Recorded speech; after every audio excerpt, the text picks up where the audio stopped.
In the vast ocean of Vedic wisdom, there shines one eternal concept that has guided humanity from the dawn of civilization, the sacred principle of Yajna. The word Yagna, rooted in the Sanskrit root yaj, means worship, unification, and offering.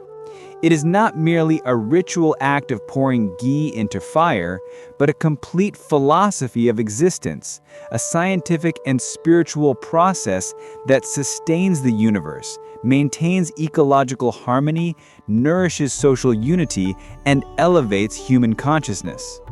According to Indian tradition, the Vedas are the infinite repository of all knowledge and science, and no understanding of Vedic religion, culture, or philosophy can be complete without realizing the essence of Yajna.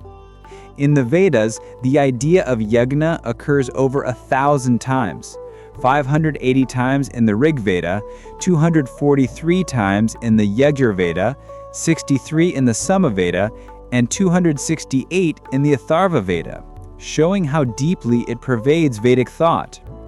The grammarian Panini defines Yagna as an act that includes divine worship, unification, and charity, and Acharya Sayana calls it the offering of oblations in the sacred fire for specific deities. The Nikantu lists many synonyms for Yagna, such as Advara, Savana, Agnihotra, Indra, Prajapati, and Dharma, all suggesting its vast scope. The Rigveda and Yajurveda describe it as the primordial Dharma. Yajnena Yajñam Aganta Deva, meaning even the gods performed Yajna to create and sustain the world. Thus, Yajna is called the highest action, and human life itself is Yajñamaya, filled with the spirit of offering, unity, and harmony. It operates at 3 levels: the cosmic, the bodily, and the material. It uplifts the spirit while creating social and natural balance, becoming not just a ritual, but an essential way of life for humanity. The universe, called Brahmanda, is derived from Brahman, the absolute reality, and Anda, meaning the cosmic egg, symbolizing the manifested world. Modern science also describes the universe as egg-shaped, aligning with this ancient Sanskrit view. The Vedas declare that Yajna is the navel of the universe, its nucleus, its center of life and motion. Everything arises from it, is sustained by it, and ultimately dissolves into it.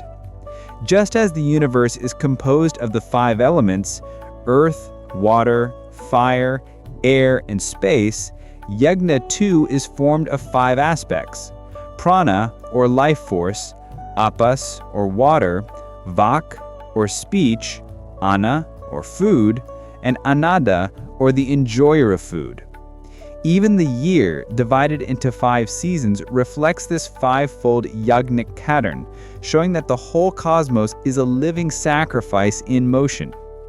The scholar Julius Egling translated this ancient idea as 5-fold is the sacrifice, emphasizing that Yajna is not merely a religious ceremony, but the fundamental law of universal harmony.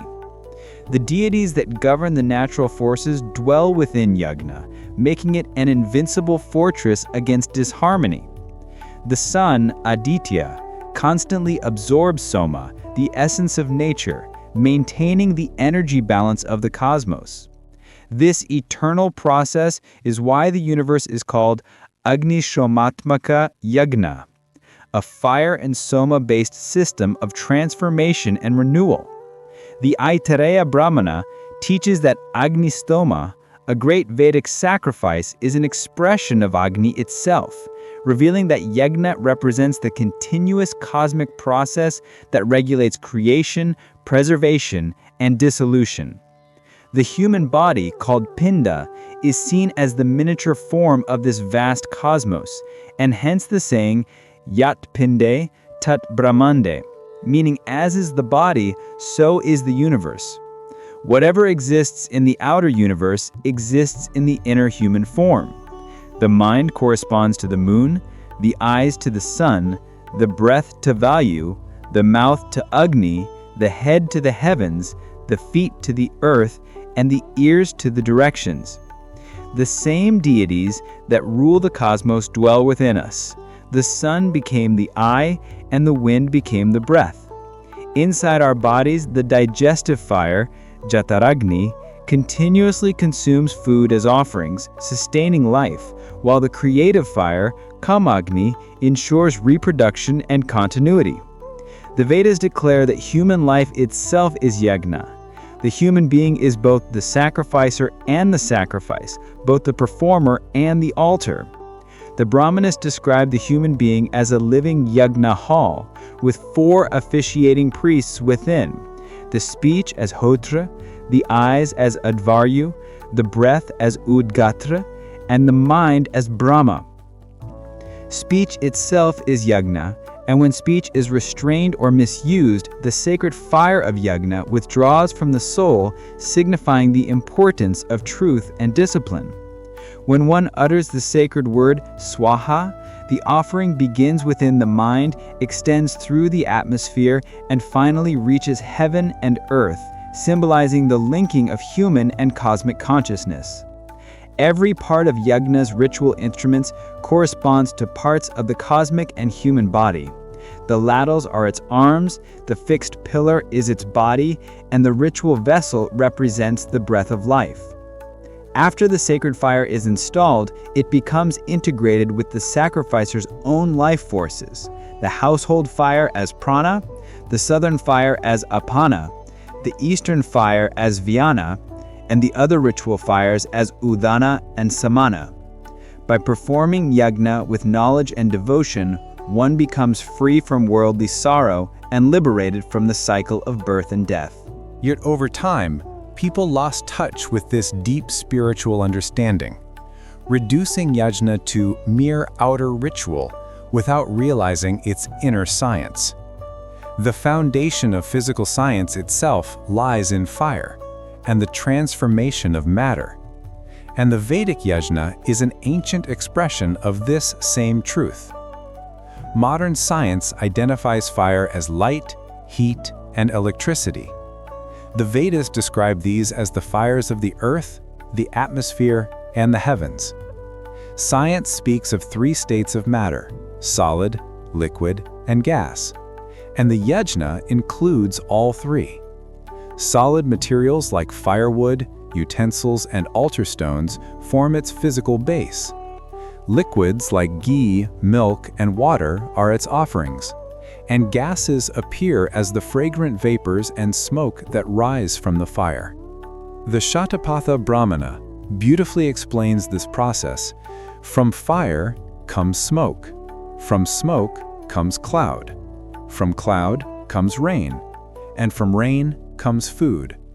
This is the ancient understanding of the environmental and ecological cycle, showing that yajna was also a scientific method of purifying the atmosphere and sustaining nature. When ghee is offered into the fire, the energy rises to the sun, influencing rainfall, crop growth, and the cycle of life itself. Thus, yajna is called Prajapati, the creator and nourisher of all beings. Yajna purifies not only the air, but also strengthens the body, refines the mind, and uplifts the soul. Studies suggest that the smoke produced during yajna has beneficial effects on air quality and human physiology, harmonizing the subtle energies of the body. In the modern scientific sense, the nucleus is the center of unity, and the Vedas describe this as Hiranyagarbha, the golden womb of creation, the radiant core from which all existence emerges. The Rigveda declares Yajnana Yajnam Ayajanta Deva, meaning that through sacrifice, the gods themselves performed sacrifice, symbolizing that creation itself began as Yajna. The Atharvaveda further tells that the Supreme Being created the 33 worlds from the great principle of nature, and established yajna as the means to know and connect with these worlds. Hence, yajna is not just a ritual of offering, but a complete philosophy of creation, transformation, and knowledge.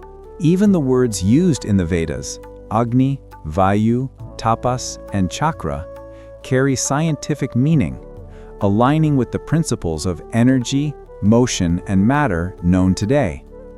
This shows that Yajna and modern science are not contradictory, but complementary, each illuminating the same truth in different languages. In the Vedic era, people performed yajnas with pure devotion and understanding. They lived in balance with nature, and because of their selfless actions, the world enjoyed harmony and prosperity. There were no floods or droughts, no epidemics or wars, no fear, violence, or hatred. The spirit of Yajna, sacrifice, cooperation, and unity, kept the entire world in equilibrium. But as humanity grew more materialistic and self-centered, this sacred principle was forgotten. Instead of following the divine laws of nature, people began living by their own desires, bringing upon themselves disease, disaster, and sorrow. Today, the world is filled with unrest, terrorism, fear, jealousy, and pain, all results of forgetting the spirit of Yajna. In the past, yajnas were performed with purity and knowledge, bringing material and spiritual happiness easily. Now, by either neglecting them or performing them incorrectly, mankind has lost balance.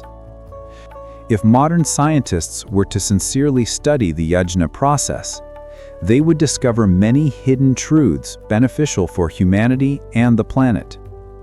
In truth, Yajna is both spiritual and scientific, ancient and timeless, personal and universal. It is the eternal bridge between man and the cosmos, between energy and consciousness, between knowledge and devotion. It is the law of harmony that sustains creation itself. To understand Yajna is to understand the universe, and to live Yajna is to live in peace with all existence.